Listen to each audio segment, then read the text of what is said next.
14 से 18 जून तक विदेश यात्रा पर रहेंगे पीएम मोदी। फ्रांस और स्लोवाकिया की यात्रा करेंगे। फ्रांस में G7 देशों के सम्मेलन में शामिल होंगे।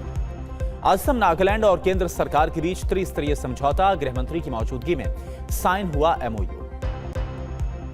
अमित शाह बोले, यह ऐतिहासिक समझौता है। दोनों राज्यों में क्रूड ऑयल, नेचुरल गैस की संभावनाएं बढ़ेंगी। लखनऊ के लोक भवन में आज सीएम योगी की प्रेस कॉन्फ्रेंस। पीएम मोदी के 12 सालों की उपलब्धियों को बताएगी योगी सरकार। छात्रों की मांग पर रेल मंत्री अश्विनी वैष्णव का बड़ा ऐलान। 15 जुलाई तक नई IRCTC वेबसाइट होगी लॉन्च। पीएम मोदी से मिले यूपी के सीएम योगी आदित्यनाथ। सीएम योगी ने प्रधानमंत्री आवास पर जाकर मुलाकात की।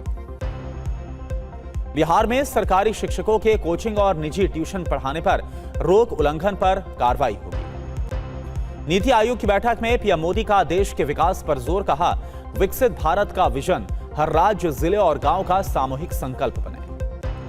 सीएम योगी ने नीति आयोग बैठक में विकसित भारत पर चर्चा की। मानव संसाधन विकास, सुशासन, जन भागीदारी पर मंथन किया गया। नीति आयोग की बैठक में सीएम सैनी ने हरियाणा के विकास से जुड़े कई प्रस्ताव पेश किए। हरियाणा को सेमीकंडक्टर डेटा सेंटर का केंद्र बनाने के लिए विशेष पैकेज की मांग की गई। नीति आयोग की बैठक में सीएम सुक्खू ने पीएम मोदी के सामने रखा हिमाचल का पक्ष। वित्तीय संकट से उबरने के लिए 50,000 करोड़ की मांग की। नीति आयोग की बैठक में सीएम मान ने उठाई पंजाब के मुद्दों की बात।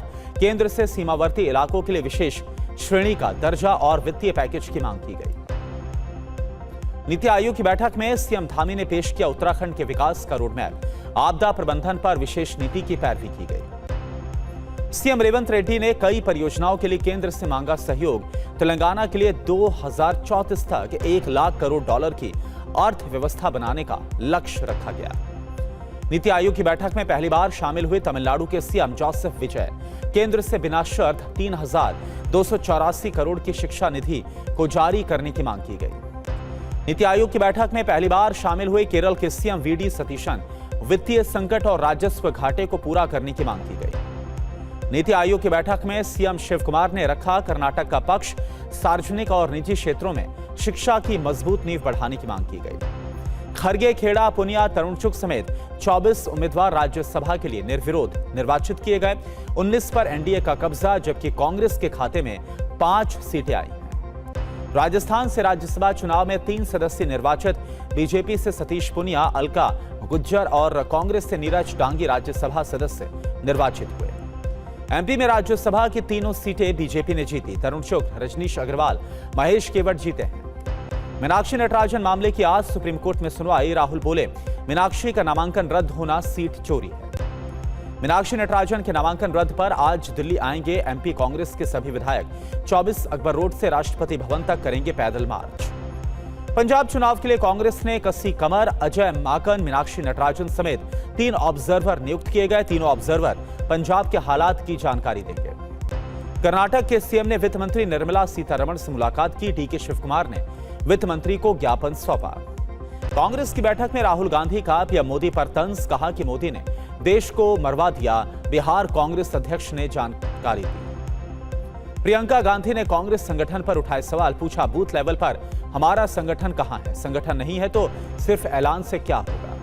प्रियंका गांधी बोली, एक वक्त में जनता से जुड़े 2 मुद्दे पकड़कर बढ़ना होगा। हर मुद्दे पर प्रोटेस्ट की बजाय फोकस होकर काम करना होगा। जयपुर के बीजेपी ऑफिस में अश्विनी वैष्णव के कार्यक्रम में बिजली गुल हो गई। ऊर्जा मंत्री भी मौजूद थे साथ। कार्यक्रम में 3 बार बिजली गई है। सुप्रिया सुले ने कांग्रेस में एनसीपी शरद गुट के विलय की अटकलों को खारिज किया। कहा, कांग्रेस ने कोई प्रस्ताव नहीं दिया। इस तरह की खबरों में कोई सच्चाई नहीं है। टीएमसी सांसद कीर्ति आजाद का बयान। कहा, कल्याण बनर्जी कभी नहीं छोड़ेंगे पार्टी।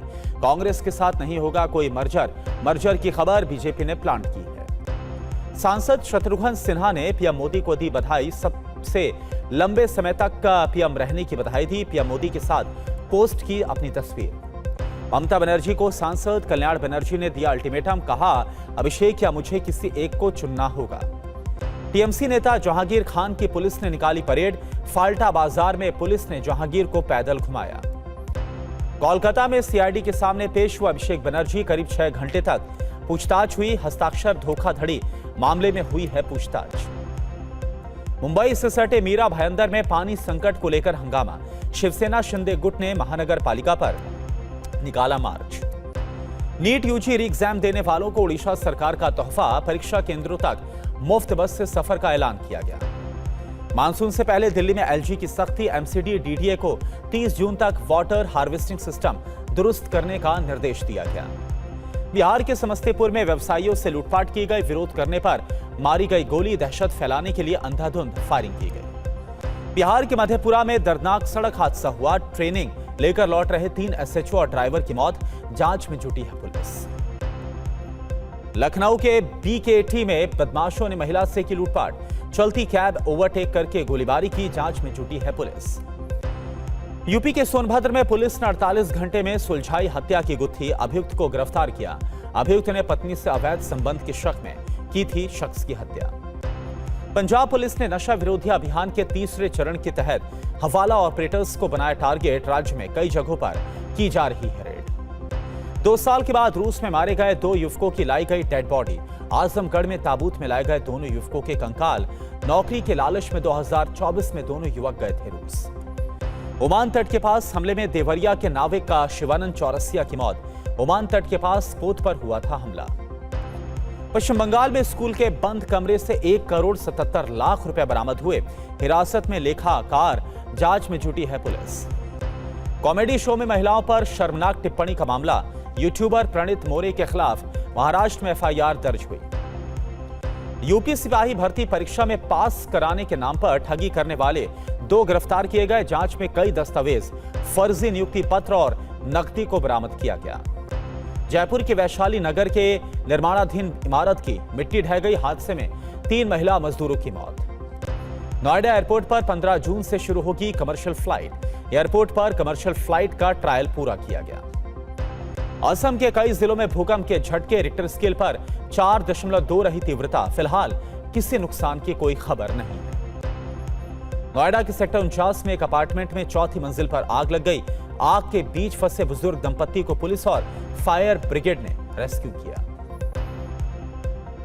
दिल्ली के सब्जी मंडी इलाके के एक मकान में लगी आग, फायर ब्रिगेड की टीम ने आग पर काबू पाया। राजस्थान के बड़गाम के टूरिस्ट स्पॉट दूध पथरी में जोरदार ओलावृष्टि हुई, तेज हवाओं के साथ बारिश भी हुई है। यूपी के सुल्तानपुर में दबंगों पर जबरन धार्मिक नारे लगवाने का आरोप लगा, इंकार करने पर पिटाई की वीडियो सोशल मीडिया पर वायरल। राजस्थान के जैसलमेर में भारत पाकिस्तान बॉर्डर पर मौजूद सरकारी स्कूल पर चला बुलडोजर, तनोट माता मंदिर के सामने सरस्वती माता का मंदिर भी धराशायी। मनाली घूमने आए पर्यटक की कार का कटा चालान, सनरूफ से झांक रहा था 5 साल का बच्चा, वीडियो वायरल होने पर एक्शन हुआ। वाराणसी के दाल मंडी इलाके में फिर से चला प्रशासन का बुलडोजर, कई अवैध मकानों को गिराया गया। अयोध्या राम मंदिर में दान के रुपए की कथित चोरी पर बोले स्वामी अभिमुक्तेश्वरानंद, अयोध्या में भूमि पूजन से आज तक निरंतर चोरी हो रही है। मुंबई के बाजारों में बिहार की लीची की धूम, पिछले 8 से 10 साल की तुलना में इस साल सबसे ज्यादा लीची बाजारों में पहुंच रही है। कोल्हापुर के श्री अंबाबाई मंदिर के शिखर पर स्थापित होगा 1.5 किलो सोने का नया कलश, स्वर्ण कलश की कीमत करीब 2.5 करोड़ बताई जा रही है। अमेरिका से खबर है, अमेरिका के ट्रेसी शहर में भीषण आग लग गई, 10 लाख वर्ग फुट में जल रहा है गोदाम। डिस्ट्रीब्यूशन सेंटर में आग के बाद हाहाकार मच गया, काला धुआं दूर दूर तक दिखाई दे रहा। तस्वीरें भी आपको हम दिखाते हैं अमेरिका के ट्रेसी से। यह खबर है जहां पर भयंकर आग लग गई, अमेरिका के ट्रेसी शहर में भीषण आग, 10 लाख वर्ग फुट में यह गोदाम है। ये देखिए आप, कितना बड़ा गोदाम, और तस्वीरों को देखकर ये रियल तस्वीरें इस वक्त आपको दिखा रहे हैं, और इसको देखकर आप अंदाजा लगा सकते हैं कि यह आग कितनी ज्यादा भयावह है। ये देखिए आप, डिस्ट्रीब्यूशन सेंटर है और यहां आग लग गई, और उसके बाद पूरा ये डिस्ट्रीब्यूशन सेंटर जलकर राख हो गया, काला धुआं दूर दूर तक नजर आ रहा है। अमेरिका के ट्रेसी से आग की भयावह 2 तस्वीरें आपको हम दिखा रहे हैं।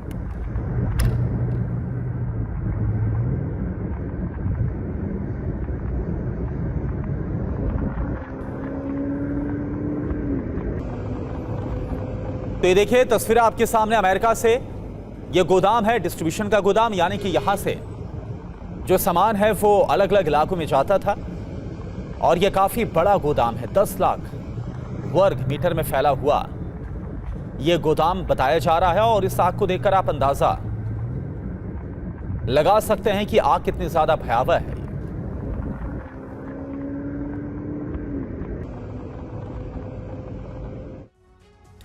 और अगली खबर, 16 जून को फ्रांस में ईरान को लेकर समिट है। अरब देशों के नेता भी समिट में शामिल होंगे। ट्रंप और पीएम मोदी भी अरब के नेताओं के साथ बैठक कर सकते हैं। ट्रंप समिट को डील प्लेटफॉर्म की तरह इस्तेमाल कर सकते हैं। तो यह बहुत अहम खबर है और सवाल यह है कि क्या इस समिट में कोई हल निकलेगा या फिर हालात और ज्यादा खराब होंगे। 16 जून को फ्रांस में होने वाली ईरान को लेकर समिट, अरब देशों के नेता इस समिट में शामिल होने वाले हैं। ट्रंप और प्रधानमंत्री मोदी भी अरब के नेताओं के साथ बैठक कर सकते हैं, ऐसी खबर है। ट्रंप समिट को डील प्लेटफॉर्म की तरह इस्तेमाल कर सकते हैं, ऐसी जानकारी सामने आ रही है।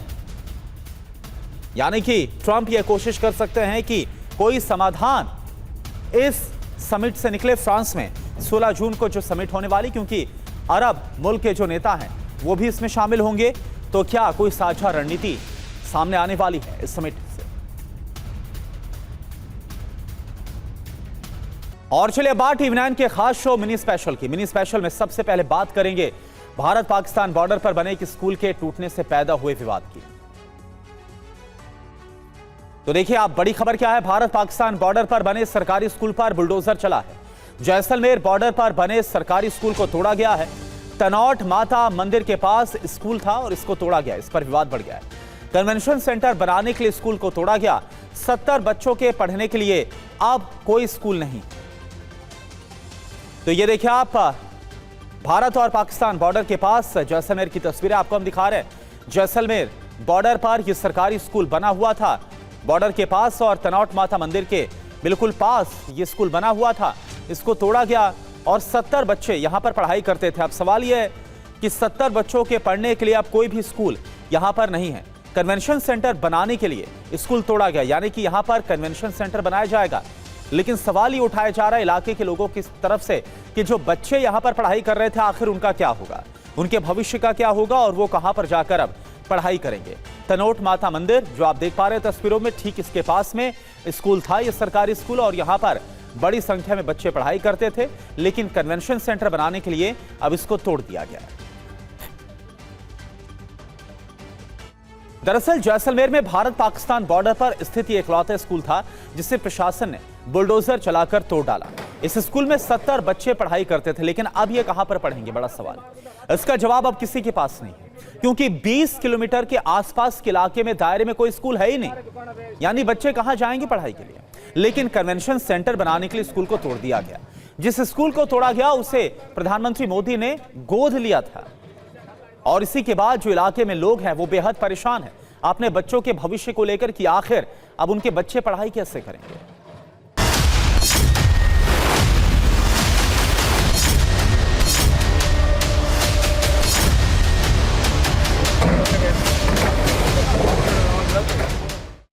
कीमत रही नहीं, आप मेरा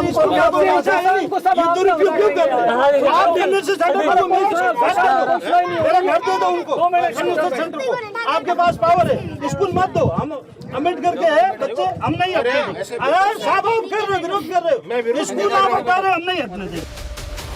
गांव के लोग धरने पर बैठे रहे, बाबुओं से विनती करते रहे और जिद भी। स्थिति करो या मरो की थी, क्योंकि सवाल 70 बच्चों का था। हम जैसे भी अंदर नहीं जाने देंगे, या मरेंगे या आप जबरदस्ती ऊपर से लेके जाओ, गेट नहीं हटने दूंगा। प्रशासन और ग्रामीण के बीच तनातनी की तस्वीरें जैसलमेर की हैं। ग्रामीण बॉर्डर पर तनोट माता मंदिर के सामने बने एकमात्र सरकारी स्कूल को बचाने की जद्दोजहद करते रहे, लेकिन सरकारी पावर के आगे हार गए। पुलिस के कड़े बंदोबस्त के बीच स्कूल को धराशायी कर दिया गया। स्कूल पर बुलडोजर चल गया। जरा सोचिए, व्यवसायिक कन्वेंशन सेंटर बनाने के लिए बच्चों के इस स्कूल को मिट्टी में मिला दिया गया। ग्रामीणों की हर कोशिश नाकाम रही।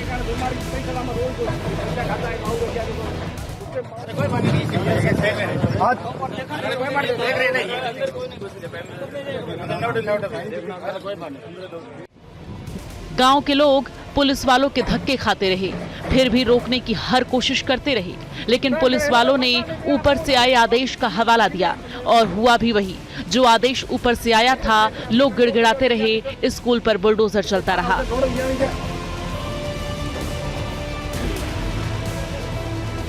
ये गांव वाले 61 दिनों से धरने पर बैठे थे। ये हर हाल में स्कूल को टूटने से रोकना चाहते थे, क्योंकि बात बच्चों की थी, सवाल भविष्य का था। स्कूल टूटना नहीं चाहिए था, लेकिन ग्रामीणों की आंखों के सामने स्कूल की ईंटें बिखेर दी गईं, छत धाराशायी होते रहे और लोग वो बेबस रहे।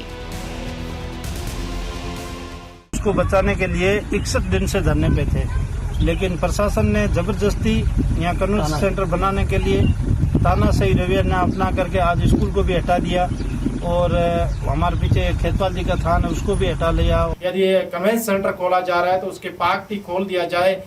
जो दूर के देशों से वहाँ 15 नोट में लोग आते हैं, पूरे देश भर से आते हैं, माँ के श्रद्धालु वहाँ सैनिक पूजा करते हैं। इतना गौरवशाली इतिहास है वहाँ। आपको बहुत बड़ा विद्या का मंदिर, बड़ा स्कूल बनाना था, नहीं बना सके तो जो बनाई हुई है उसको नहीं तोड़ना चाहिए। लोगों में भी आक्रोश है। हमारा शिक्षक संगठन सरकार के इस कदम का पुरजोर तरह से निंदा करते हैं। आपको बता दें कि ये स्कूल कोई साधारण स्कूल नहीं था, बल्कि पीएम मोदी ने सीमावर्ती क्षेत्र के विकास के तहत इसे गोद लिया था। स्कूल के मलबे के पास दिख रहा ये शिलापट इसकी गवाही दे रहा है। जमीन पर पड़े इस शिलालेख को देखिए, जिस पर लिखा है, एक एक दिन, समय का प्रत्येक क्षण, जीवन का प्रत्येक कण, मातृभूमि के लिए जीना और सभी आजादी के दीवानों को हमारी सच्ची श्रद्धांजलि होगी। नरेंद्र मोदी। ये स्कूल उस सरहदी इलाके में शिक्षा का अलख जला रखा था, जहां पाकिस्तान को भी घुटने टेकने पर मजबूर होना पड़ा। माता तनोट का मंदिर आज भी इसकी गवाह दे रहा है। माता के इस मंदिर के ठीक सामने ये स्कूल 70 बच्चों में ज्ञान की लौ जला रहा था।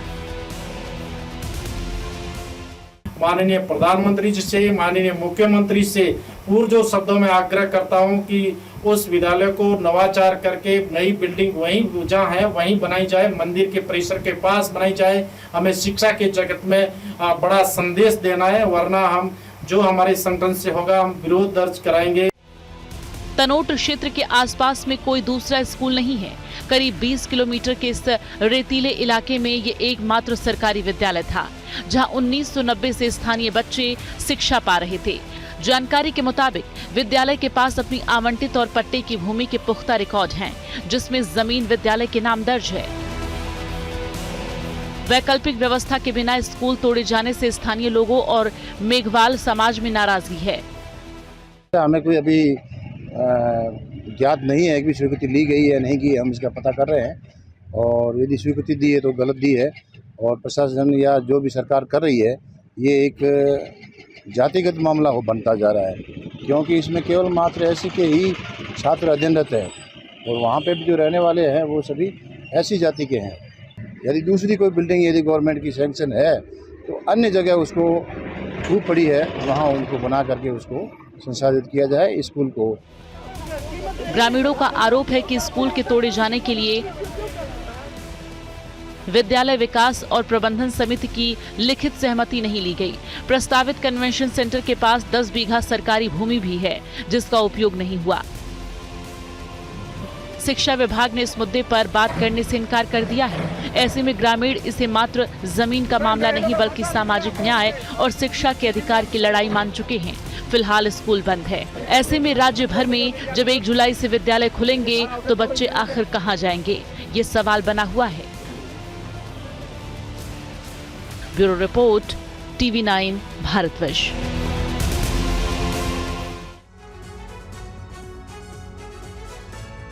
तो बड़े ताज्जुब की बात है कि जो प्रशासन है उन्हें जो देश का भविष्य है बच्चे, उनके लिए स्कूल से ज्यादा जो कन्वेंशन सेंटर है वो ज्यादा जरूरी लगा और इस स्कूल को बुलडोज कर दिया गया, ढा दिया गया। और चलिए आगे बढ़ते हैं। पीओके के रावलकोट में प्रोटेस्ट जारी है। बड़ी खबर आपको बताएं, पाकिस्तानी रेंजर्स की फायरिंग में 17 लोगों की मौत हो गई। ताजा फायरिंग में 36 लोग घायल हुए हैं। 7 दिनों से पीओके के कई इलाकों में प्रोटेस्ट हो रहा है। ये देखिए आप, 27 जुलाई को चुनाव से पहले हिंसा की आग। तो 27 जुलाई को चुनाव होना है और इससे पहले आप तस्वीरें देख पा रहे रावलकोट की। यहां पर किस कदर हिंसा और प्रदर्शन जारी है। पाकिस्तानी रेंजर्स की तरफ से फायरिंग की गई। ये देखिए आप फायरिंग की तस्वीरें। 17 लोगों की मौत हो गई है जो प्रदर्शन कर रहे थे। ताजा फायरिंग में 36 लोग घायल भी हुए हैं। 7 दिनों से पाकिस्तान ऑक्युपाइड कश्मीर के कई इलाकों में प्रोटेस्ट हो रहा है। 27 जुलाई को चुनाव होना है और इससे पहले यहां पर लोगों का किस तरह से दमन किया जा रहा है, लोगों को दबाया जा रहा है, कुचला जा रहा है, उनके अधिकारों को, यह आप देख पा रहे हैं। खबर नोएडा से। नोएडा में सेक्टर 49 के अपार्टमेंट में भीषण आग लग गई। चौथी मंजिल पर यह अपार्टमेंट था और इसमें आग लग गई। ये देखिए तस्वीरें आपको दिखा रहे हैं। फायर कर्मी वहां पर पहुंचे और फायर टीम ने दरवाजा काटकर अंदर जो लोग मौजूद थे इस फ्लैट के, उन्हें रेस्क्यू किया गया। बताया जा रहा है कि बुजुर्ग दंपत्ति इस फ्लैट के अंदर था, उनको रेस्क्यू करके अस्पताल पहुंचाया गया।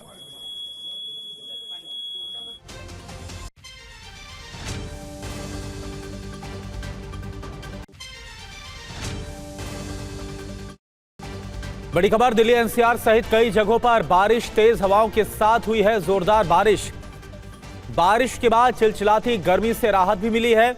आईएमडी की तरफ से कई राज्यों में अभी भी बारिश का अलर्ट जारी किया गया है।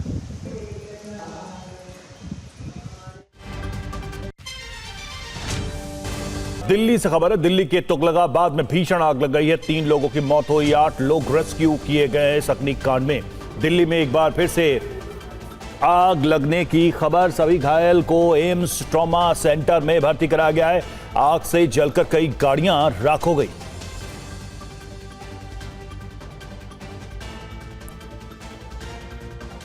तो दिल्ली में एक बार फिर से अग्निकांड। ये देखिए तस्वीरें उस जगह की, उस लोकेशन की जहां पर यह अग्निकांड हुआ है। तुगलकाबाद में भीषण आग लगी है ये, और 10 दिन में आप देखिए दूसरी घटना है। 3 लोगों की मौत हो गई है, 8 लोग रेस्क्यू किए गए हैं। आग लगने की ये दूसरी बड़ी घटना हो गई दिल्ली में, और 10 दिन के अंदर ही ये दूसरा अग्निकांड हुआ है। घायलों को, जो लोग प्रभावित हैं, उनको एम्स ट्रॉमा सेंटर में भर्ती कराया गया है। कई गाड़ियां जलकर राख हो गई इस आग में।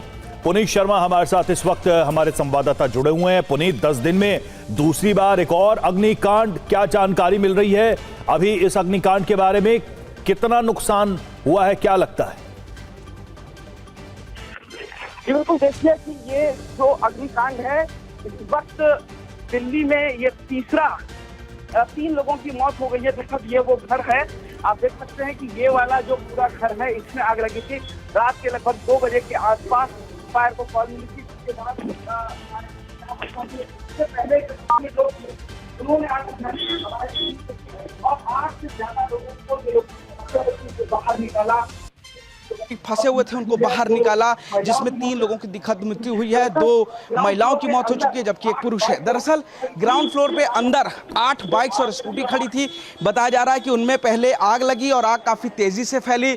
फर्स्ट फ्लोर और सेकंड फ्लोर को अपनी जद में ले लिया और इसमें करीब 15 लोग फंस गए थे। स्थानीय लोगों ने, आप देखेंगे साड़ी नजर आ रही है आपको, स्थानीय लोगों ने फायर ब्रिगेड के पहुंचने से पहले लोगों को रेस्क्यू कराना शुरू किया। इस तरीके से साड़ी बांधकर लोगों को उतारा। दूसरी बिल्डिंग से इस बिल्डिंग के अंदर गए, छत पर पहुंचे, गेट लॉक था, दरवाजा तोड़ा गया और जो लोग फंसे हुए थे उनको बाहर निकाला। लेकिन चूंकि ये जो ग्राउंड फ्लोर है ये अकेला रास्ता था और इसमें अंदर करीब 8 लोग फंसे हुए थे जिनको निकालना मुश्किल था। फायर ब्रिगेड की टीम यहां पर पहुंची, आग पर काबू पाया और उसके बाद इन लोगों को बाहर निकाला। जख्मी हालत में अस्पताल में भर्ती कराया गया, जहां 3 लोगों की दुखद मृत्यु हो गई है और अभी भी 5 महिलाएं एम्स ट्रॉमा सेंटर में भर्ती हैं। फिलहाल जो आग लगने की वजह है वो बताया जा रहा है, जो इलेक्ट्रिक स्कूटी थी उसमें शॉर्ट सर्किट हुआ था। 8 गाड़ियां खड़ी थी और फिर उन गाड़ियों में ब्लास्ट होने लगा। एक महत्वपूर्ण महिला से बात कराना चाहूंगा, रेनू जी हैं, जिन्होंने कई लोगों को इस हादसे में बचाया। रेनू जी, क्या माहौल था, आप जब पहुंची, आपने किस तरीके से लोगों को बचाया?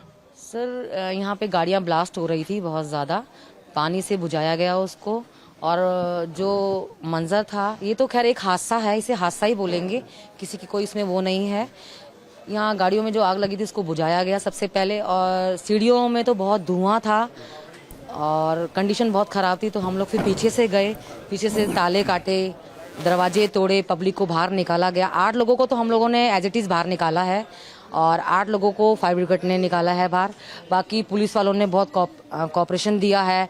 फायर ब्रिगेड वाले 20 मिनट्स के अंदर आ गए थे बाकी मैम जब आप यहाँ पर पहुंची तो लगभग कितने लोग अंदर फंसे हुए थे और चिल्ला रहे थे, क्या कर रहे सर यहाँ पे जो थे ना, मेरे हिसाब से 16 से 17 लोग प्रेजेंट में थे जो ऊपर से चिल्ला रहे थे हमें बचाओ हमें बचाओ। एक लड़की तो ऊपर से कूदने जा रही थी तो हमने उन्हें मना कर दिया कि कूदो मत, हम तुम्हें हेल्प देते हैं। फिर हमें ये साड़ी टांगी, साड़ी से लोगों को उतारा, पीछे से भी निकाला, आगे से भी निकाला। जो अंदर रह गया क्योंकि धुआं इतना था कि अंदर जाने की वो नहीं थी कंडीशन। ये फायर ब्रिगेड वाले गए हैं अंदर, उन्होंने निकाला है।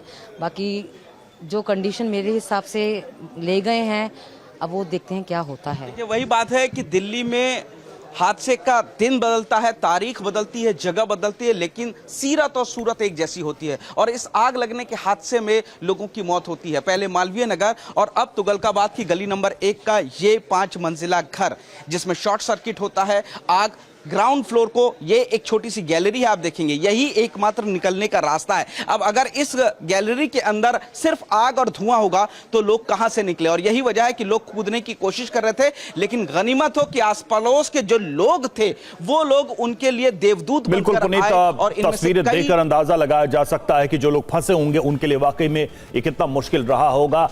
बहुत बहुत शुक्रिया फिलहाल इस जानकारी के लिए आपका।